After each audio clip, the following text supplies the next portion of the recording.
Je vais vous demander de prendre le hand grip dans la main, donc vous le tiendrez le long de votre corps comme ça, et le but du jeu sera de serrer le plus fort possible. L'activité physique, c'est bon pour la santé physique et mentale à tous les âges, même pour les personnes âgées, à hauteur de leurs capacités.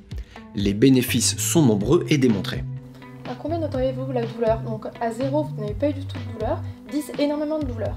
0, pas du tout de douleur. D'accord. Et pour chaque main?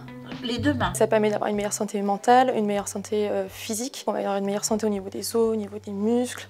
On aura une meilleure capacité cardio-respiratoire. On aura également une meilleure capacité au niveau des capacités motrices. Ce sera vraiment très global. Donc à mon top, je vous demanderai de vous lever, d'aller jusqu'à la boîte, de faire demi-tour et de vous rasseoir le plus rapidement possible. Assurance Prévention est partenaire de la chaire Santé en Mouvement de l'Université Clermont-Auvergne qui a mené une étude sur la fragilité des personnes âgées en lien avec leur niveau de mobilité et de sédentarité. On a mené une étude dans 2 bassins de santé, donc c'était Mauriac et Vichy, donc dans un milieu plutôt rural et un milieu plutôt semi-urbain. Et donc on a organisé des journées au cours desquelles les personnes répondaient à des questionnaires et faisaient des tests pour voir quel était leur niveau de fragilité. C'est-à-dire on avait 13 thématiques et on pouvait voir si la personne avait des problématiques sur les 13 thématiques.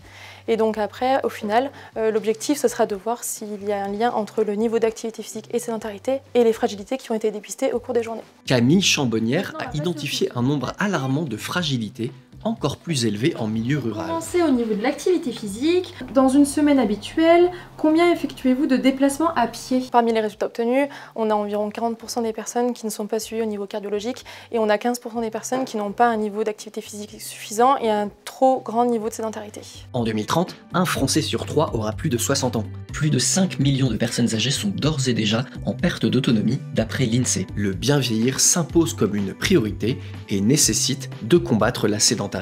Chez les personnes âgées, toutes les activités sont bonnes à prendre, que ce soit faire du jardinage, aller faire du Scrabble chez ses amis, mais également réaliser des tâches quotidiennes. On ne va pas être que sur du sport, ça va être vraiment toutes les activités qui font bouger la personne âgée.